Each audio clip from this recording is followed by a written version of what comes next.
have the honor of being the last Data Blitz speaker, I think, which provides added pressure because I know people have flights. I see a lot of suitcases piling up in the back, so I got my eye on the clock. I think I'll be okay. The reason why I think I'll be okay is because I'm a psychiatrist. And so the statistics that we use in psychiatry are so rudimentary that I'll be able to explain them to you in about 10 seconds. And when you use a frequency count, I'm going to show you a median. Other than that, there's no more fancy statistics. So I'll get that out of the way. So what's the question that I'm trying to answer? And I'll show you some data on really, again, coming from a very concrete frame of mind. If we're trying to identify suicide prevention strategies, programs, approaches for people with bipolar disorder, as the data that I'm going to show you, the simple question is, where should we go? Okay, where are the windows of opportunity for suicide, for active suicide prevention interventions to take place for patients with bipolar disorder?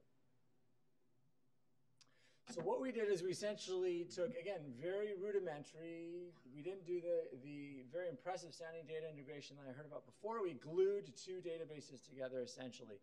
So what we've been doing is since 1998, and I'll show you a bit more data on this, we've had a collaboration with the Corner, some at the City of Toronto, and at the University of Toronto, and we've had a collaboration with the Corner, where we do a very extensive chart review of every suicide in the City of Toronto. So that's 2.5 million people.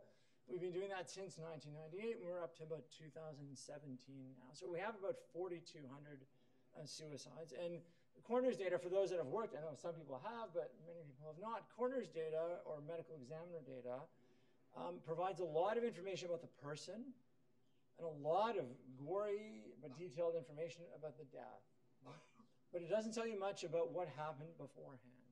And so we brought in healthcare administrative data. So that's in the province of Ontario. We have the Ministry of Health, which essentially captures every bit of health admin data because we have a single payer system. So we combine those two databases to produce a fairly comprehensive picture of the person, the suicide, and their contact with the mental health care system we looked at during the year prior to death.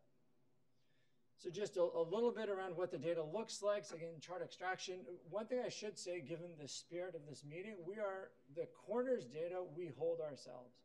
We are, as we start to have discussions, very happy to collaborate with anybody who's interested in looking at this data. There's a